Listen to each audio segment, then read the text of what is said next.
नहीं, मौका अभी मिला नहीं, अभी तो मैं आया हूँ।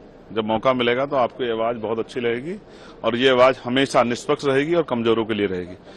मैं उनकी आवाज हूँ जिनको इंसान भी नहीं माना गया है, जिनको जानवर मान के उनको तमाम तरह सामाजिक आधार पर, आर्थिक आधार पर कुचला गया। मैं उनकी आवाज हूँ और मैं विश्वास दिलाता हूँ कि जब तक चंद्रशेखर पार्लियामेंट में है, हर जुल्म जाति के खिलाफ आवाज उठेगी और सरकारों से जवाब मांगा जाएगा, चाहे वो स्टेट की सरकार हो चाहे केंद्र की सरकार हो। जो भी सरकार संविधान के विरुद्ध में जाके आम जनता के विरुद्ध में कोई भी काम करेगी, उनसे जवाब मांगा जाएगा। और मैं स्पष्ट हूं कि हमें जिन लोगों ने भेजा है उन लोगों की आवाज उठाना हमारी जिम्मेदारी है, तो हम उसको पूर्ण रूप से निभाएंगे, चाहे वो नौजवान हो, चाहे किसान हो, महिलाएं हो या वंचित वर्ग का कोई भी तबका हो। या जिस तरह से कई सूचनाएं हमारे उसमें, जैसे बाबा साहब अम्बेडकर की स्टैचू जो है उसको हटाया गया है, उसको वहां से अलग किया गया है। मैंने उस पर भी जो है लोकसभा अध्यक्ष जो हैं उनको मैंने लेटर लिखा था कि भाई आप इस पे जो है संज्ञान लें और ये ठीक नहीं है।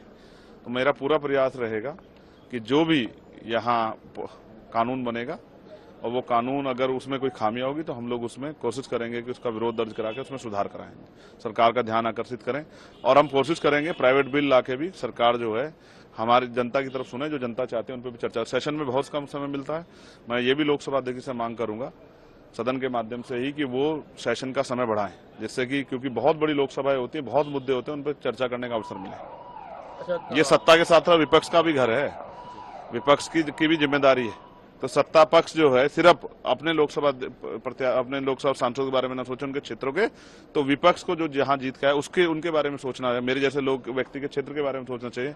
वहां चाहे स्कूल, कॉलेज, हॉस्पिटल बने, वहां रोजगार की जो है समस्या उसका निदान हो, वहां बिजली पानी की अच्छी व्यवस्थाएं, सड़कें अच्छी बने, वहां बाढ़ की समस्या खत्म हो और जो भी बुनियादी समस्या जीवन में लोगों के हैं, कुटीर उद्योग लग के महिलाओं को रोजगार मिले, उस पर चर्चा होनी चाहिए। उसके लिए हम सदन में पर्याप्त समय के लिए अध्यक्ष जी से मांग करें। अच्छा, जो लोग आपके विरोधी हैं वो एक समय में